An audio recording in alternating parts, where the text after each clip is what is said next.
কি বলছিস তুই দীপু?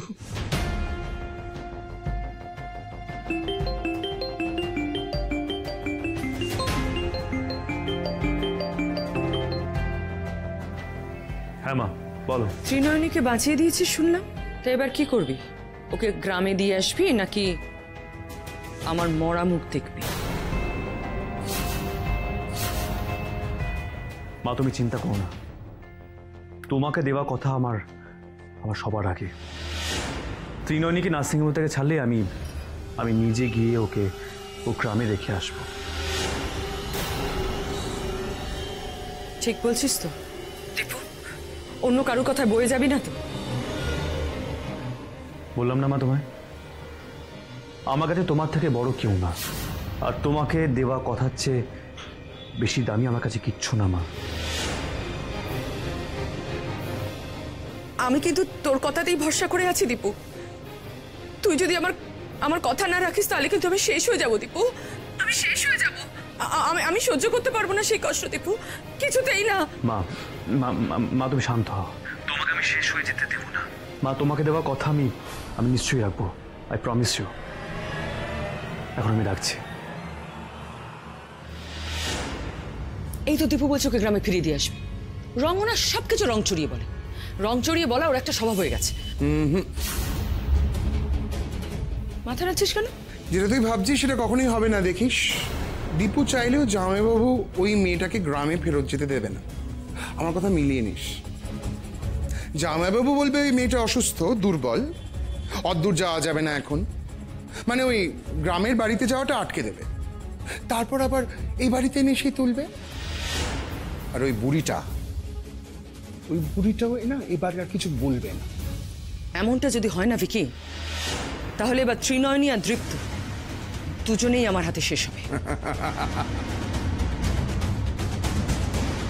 একবার বাঁচা যায়, দুবার বাঁচা যায়, কিন্তু বারবার সেটা হতে দেয়া যায় না। এবার আমি নিজে ওদের শেষ করব। বড় কষ্ট পেয়েছিস না? বড় যন্ত্রণা না?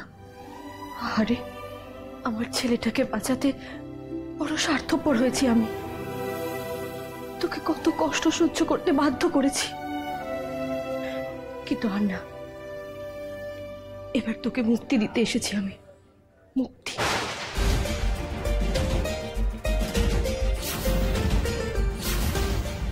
মুক্তি? এসব কি করছো মা তুমি? তোকে মেরে নিজের ছেলেকে বাঁচাবো এমন মা নই রে আমি। আমি তো তোরও মা। আমার দীপকে তুই ভুলে যা। তুই নিজের জন্য বাঁচতেই নয়, সব ভুলে তুই নিজের জন্য বাঁচ।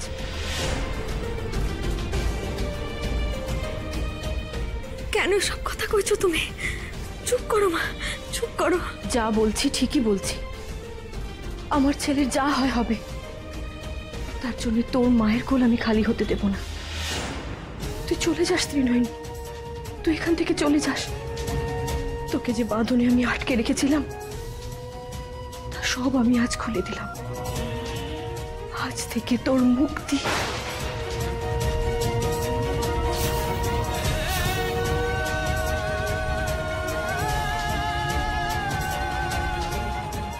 না মা, না না, আমার মুক্তি চাইনি মা। তুমি যেও না, যেও না মা, মা যেও না। এত কিছু হওয়ার পরও তুই মুক্তি চাস না? না মা, চাই না। বিশ্বাস করো, ওনাকে ভুলে আমি কেমন করে থাকবো মা? কিন্তু মা, তোর নিজের ভালোর জন্য তো তোকে এটা করতেই হবে। ওনার ভালোতেই আমার ভালো মা। উনি বাঁচলেই আমার বাঁচা হবে। ওনার থেকে দূরে আমায় যেতে বলো না মা, বলো না। কেন জেদ করছিস মা? হ্যাঁ মা, আমি জেদ করছি। আমি তো তোমার মেয়ে, তাই তোমায় আমার এই কথাখান রাখতেই হবে। তুমি আমায় আশীর্বাদ করো মা, আমি যেন ওনার সামনে ঢাল হয়ে দাঁড়াতে পারি, যেন ওনাকে সব বিপদ থেকে রক্ষা করতে পারি মা। বেশ, তোর জেদের কাছে আমি হার মানছি।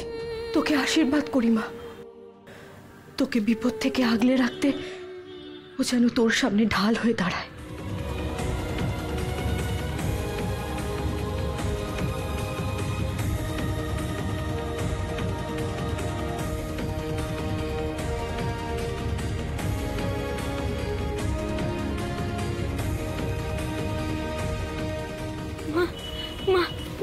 কোথায় যাচ্ছ তুমি? মা, মা যেও নে, মা, মা যেও নে, মা কোথায় যাচ্ছ? এই, ওদিকে তাকিয়ে কার সঙ্গে কথা বলছো? ওদিকে তো কেউ নেই। মা গো, আশীর্বাদ তো করে গেলে, কিন্তু উনি কি আমায় সত্যি কোনোদিনও বুঝবেন মা? এখন যদি সত্যি আমায় গায়ে ফিরিয়ে দিতে চান, তখন কি হবে? ওনার থেকে দূরে গেলে আমি ওনার ঢাল হব কি করে? কি দিদি, তুই পট করে ওখান থেকে চলে এলি? তো ওখানে থাকা উচিত ছিল। ভগবান জানে জামাইবাবু ওখানে বসে বসে কি কলকাঠি নাড়ছে।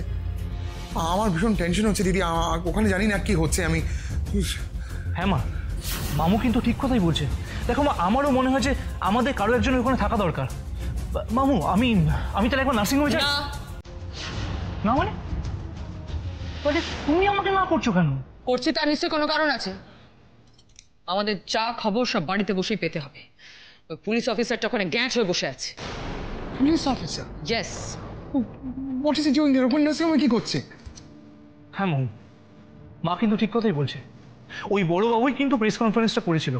আর দেখো মামু, এই ধরনের কেসে যদি কেউ আহত হয় তাহলে তো পুলিশ নার্সিংহোমে থাকবেই। এটা কিন্তু পুলিশের জুরিসডিকশনেই পড়ে। এক্স্যাক্টলি। আর লোকটার নজরটা আমার ঠিক ভালো লাগছে না। সব দিকে কিরম যেন একটা সন্দেহের দৃষ্টিতে তাকাচ্ছে। কেন, ও তো কিছু বলেছে? বলেনি। এমনি লোকটা খুব চুপচাপ, কিন্তু ওর চুপচাপ থাকাটা না আমার আরো সন্দেহ লাগছে জানিস। আমার মনে হচ্ছে ওই চুপচাপ থেকেই ও কোনো একটা খবর বার করতে চাইছে। খবর মানে কি খবর মা? দীপ্ত তো বলেই দিয়েছে যে ত্রিনয়নী আমাদের নামে কোনো নালিশ করেনি। দীপু জানতো না ওই মেয়েটা নালিশ করেছে। কি বলছিস তুই? হ্যাঁ, ওই অফিসার নিজে বলেছে দীপুকে। আমি না জানতাম, আমি জানতাম ওই মেয়েটা আমাদের রেহাই দেবে না রে। She is not going to leave us. আচ্ছা, একটা কথা বলতে পারিস? ওকে জমিরে অরুচি, ও তো মরতেও মরলো না। ওনা যতক্ষণ না গ্রামে ফিরে যাচ্ছে, আই ডোন্ট ট্রাস্ট হার। আমার আর কোনো বিশ্বাস নেই। বড় বৌমা,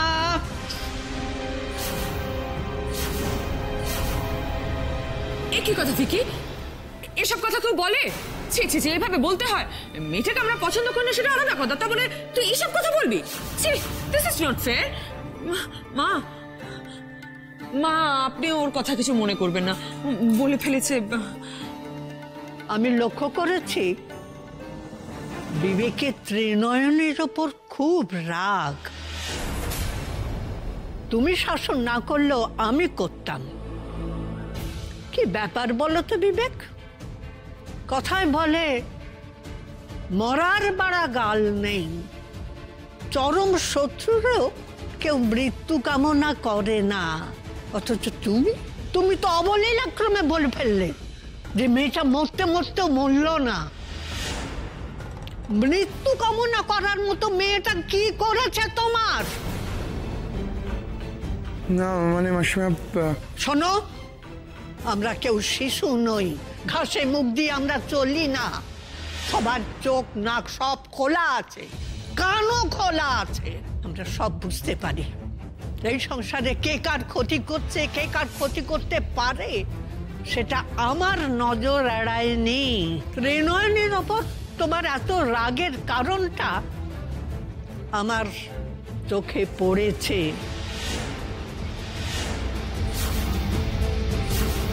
পড়বেই তো মাসিমা, কারণ আমি তো লুকিয়ে কিছু করিনি। আমি তো সকলের সামনে প্রকাশ করেছি যে আমার ওই মেয়েটার উপরে রাগ আছে। আর রাগ কেন থাকবে না বলতে পারেন? রাগ করবার কি কারণ আছে শুনি? মাসিমা, ত্রিনয়নী আমার মাথা থেকে মায়ের স্নেহের আঁচল সরিয়ে নিয়েছে। মানে? আসলে ছোটবেলা থেকেই না আমি খুব একা বোকা মানুষ। আমার তো কোনো বন্ধু ছিল না। মা আর দিদি একমাত্র আমার বন্ধু ছিল। আমার যত কথা ওদের সঙ্গেই ছিল মাসিমা। মা তো হঠাৎ করে মারা গেল, তারপর দিদি আমাকে আগলে রাখতো বটে, কিন্তু মার অভাব কি পূরণ কেউ করতে পারে বলুন? এ বাড়িতে দিদি আমাকে নিয়ে আসার পর আমি আবার আমার মায়ের স্নেহমূর্তি দেখতে পেলাম আপনার মধ্যে মাসিমা। হ্যাঁ, আপনার মধ্যে আমি আমার মাকে খুঁজে পেলাম। দিব্যি তো ছিলাম, মেয়েটা এসে সমস্ত কিছু এলোমেলো করে দিল। কি রকম? শুনবেন তো? যে মাসিমা আমাকে এত ভালোবাসতেন তার কাছে আমাকে সন্দেহের পাত্র করে তুলেছে কে? না ওই মেয়েটা। যে মাসিমা বিবেক বলতে অজ্ঞান ছিলেন, আর সেই মাসিমা আমাকে ঠাড়ে ঠাড়ে বুঝিয়ে দিচ্ছেন যে আমার এই বাড়িতে থাকাটা তার পছন্দ নয়। তাহলে বলুন, আমার রাগ থাকবে না ওর উপরে? আমারও একটা কথা বলার আছে মা। মা, আমি কিন্তু ভিকিকে এ বাড়িতে এনেছিলাম শুধুমাত্র আপনার ছেলের অনুমতি দিয়েছিলেন বলে তা নয়, আপনারও মত ছিল, তাই আমার যে কোনো সিদ্ধান্তে আপনি তো সব থেকে বড় খুঁটি মা। আপনার মতে আমি তো কোনোদিন কিছু করিনি। তবুও যদি আপনার মনে হয় যে ভিকি এ বাড়িতে থাকলে অসুবিধে হবে, সবার অমঙ্গল হবে, তাহলে তাহলে আমি আমি আমি এক্ষুনি ভিকিকে এই বাড়ি থেকে না বড় বৌমা, বিবেক এ বাড়ি ছেড়ে যাবে না, এ বাড়িতেই থাকবে যেমন এতদিন ছিল। আমি জানতাম মাসিমা, আমি জানতাম ওই ওই ওই ওই রাবিশ মেয়েটা মা ছেলের মধ্যে দেয়াল তুলতে পারবে না, পারবে না। আপনি সবসময় আমার পাশে থাকবেন, আপনি কখনো আমাকে বাড়ি থেকে যেতে দেবেন না, আমি জানি, আমার বিশ্বাস আছে। আর কিছু পারো না পারো, নাটকটা তুমি ভালোই করতে পারো বিবেক। আর এখনই তুমি এ বাড়ি ছেড়ে যাবে কি করে? আগে ত্রিনয়নীটা সুস্থ হয়ে বাড়ি ফিরে এসে তোমার লুকোনো কাণ্ড কীর্তি যা আমরা সহজে বুঝে উঠতে পারছি না তার সকলের সামনে আনো, তবে না তুমি যাবে। আর এমন যাওয়া যাবে যাতে বাড়িতে ফেরার পথ তোমার চিরকালের জন্য বন্ধ হয়ে যাবে। মা, আপনি যেটা বললেন মন থেকে বললেন তো? বড় বৌমা, তুমি তো এর সংসারের লক্ষ্মী।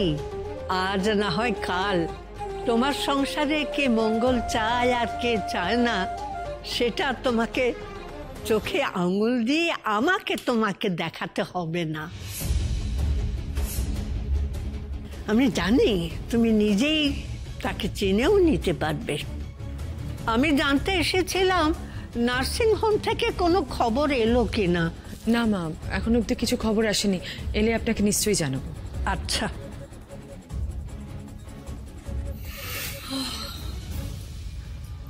মামু, মামু তুমি এটা কি করলে মামু? তুমি তুমি এটা করলে কি করে মামু? মাই গড, কি অ্যাক্টিং করলে তুমি! তুমি বুড়িকে গোল খাইয়ে ছেড়ে দিলে। সুপার অ্যাক্টিং মামু, অস্কার অস্কার পাওয়ার মতো। মা মা মা, আমি কিন্তু মামুকে অস্কার দেবো। সত্যি ভিকি, আমি ভাবতেই পারলাম না যে তুই এইভাবে খেলাটা ঘুরিয়ে দিবি। এরকম অ্যাক্টিং কোথায় শিখলি বলতো? রক্ত, হ্যাঁ রক্ত বলে একটা কথা আছে না দিদি? আমি তো আফটার অল তোর ভাই, তাই নাকি? হ্যাঁ, ত্রিনয়নী বসুর বাড়ির লোক যিনি আছেন এখনই রিসেপশনে আসুন।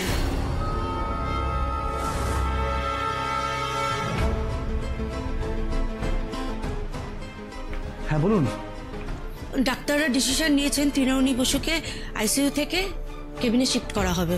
তো আপনারা প্লিজ, প্রসেস শুরু হয়ে গেছে, আপনারা প্লিজ গিয়ে কেউ আইসিইউতে যোগাযোগ করুন। ও তার মানে এখন ত্রিনয়নীকে আইসিসিউ থেকে কেবিনে শিফট করেছে, মানে তাহলে তো ওর এখন শারীরিক অবস্থা কিছুটা উন্নতি হয়েছে। হ্যাঁ, সে তো হয়েছেই।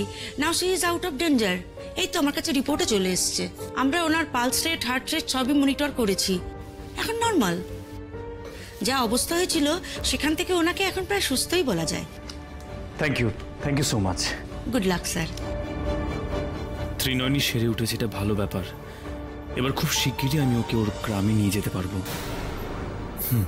সেই ভালো। ও এখান থেকে ফিরে না যাওয়া পর্যন্ত কোনো সমস্যাই মিটবে না। ত্রিনয়নী প্রাণে বাঁচলো ঠিকই, কিন্তু ওকে বোধহয় আর দীপুর কাছাকাছি রাখা গেল না মা। কি? কেন? দীপু ত্রিনয়নীকে গ্রামে রেখে আসবে বলছে। সে কি কথা? তুই কিছু বলিসনি দাদু ভাইকে? দীপু কারোর কথা শোনার মতো অবস্থায় নেই মা। ও তো জেদ ধরে বসে আছে, ওকে ওকে বোঝানো অসম্ভব। আরে মেয়েটা ওইভাবে দাদু ভাইয়ের প্রাণটা বাঁচালো, তবু ও বুঝতে পারছে না এত নিষ্ঠুর ছেলেটা হলো কি করে হলো যে কে জানে। ত্রিনয়নী চলে গেলে দাদু ভাই বুঝবে কাকে ও পায়ে ঠেলেছে। যা, ওকে গ্রামেই ফিরিয়ে দিয়ে আসুক। তুই আর আটকাস নি, যেতে দে। উফ,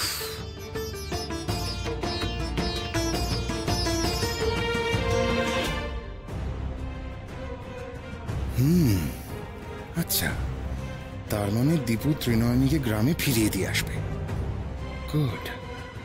গুড। দিদিকে খবরটা দিতে হবে এক্ষুনি।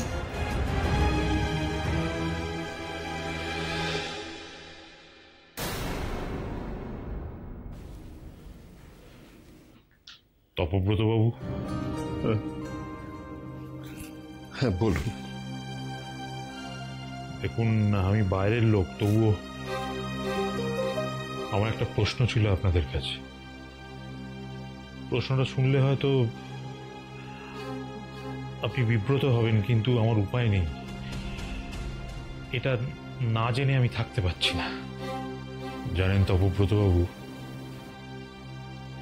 আমারও ত্রিনয়নীর মতো একটা মেয়ে ছিল,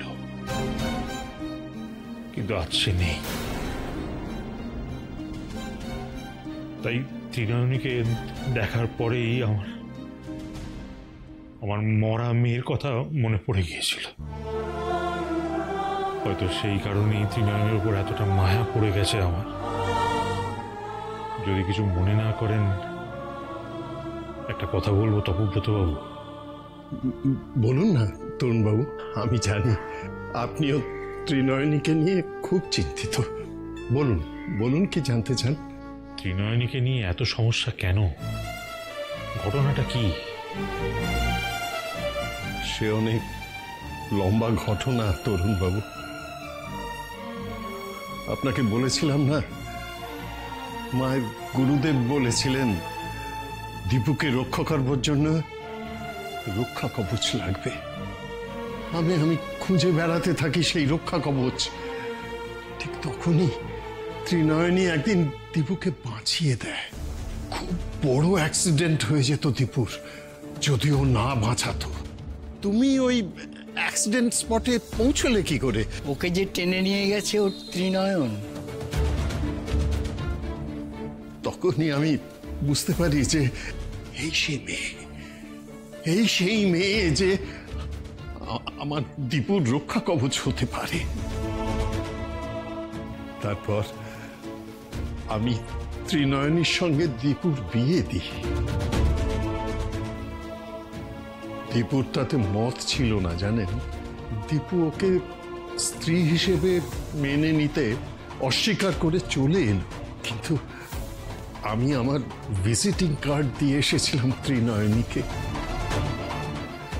তারপর দীপুর বিপদ আগাম দেখতে পেয়ে ও খুঁজে খুঁজে চলে এসেছিল আমাদের বাড়ি। আমি তো এসেছি ওনাকে বাঁচাতে। ওনার যে বড় বিপদ, কারা যেন ওনার ক্ষতি করতে চায়। তাই না বাবা? আপনি বলুন নে, আপনি তো সবই জানেন। বাড়িতে কেউ ওকে মেনে নেয়নি। আমি ওকে বারবার ফিরে যেতে বলেছিলাম, কিন্তু ও মেনে নেয়নি। কি বলেছিল জানেন? বলেছিল সিঁথির সিঁদুর রক্ষা করবার জন্যে ও যা কিছু করতে পারে।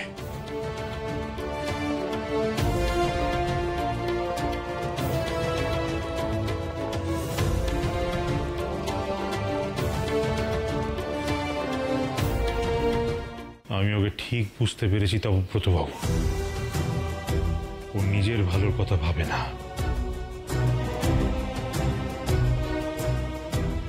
হ্যাঁ তোর বাবু, মেয়েটা বড় অভাগী। ও এখানে না থাকলে দীপুর বিপদ, আর থাকলে ওর নিজের বিপদ। কি যে করি ওকে নিয়ে আমি। সবার বিপদ মেয়েটা আগে দেখতে পায়, কিন্তু নিজের বিপদ দেখতে পায় না। ঠাকুর ওকে এত বড় একটা ক্ষমতা দিয়েছেন, কিন্তু দিয়ে কি লাভ হলো বলুন? কতটা অসহায় করে রেখেছেন ওকে ঠাকুর। জানি না ভবিষ্যতে কি হবে, তবুও যদি আমি ওর জন্য কিছু করতে পারি, দয়া করে আমাকে বলবেন তপব্রত বাবু। ও নিজের প্রাণ বিপন্ন করে আমার প্রাণ ফিরিয়ে দিয়েছে। আমার মেয়েটা আজ বেঁচে থাকলে সে আমার জন্য এতটা করতে পারতো কিনা আমি জানি না। দরকার পড়লে আমাকে বলবেন প্লিজ, আমি আমার প্রাণ দিয়ে তৃণমূলের জন্য করব।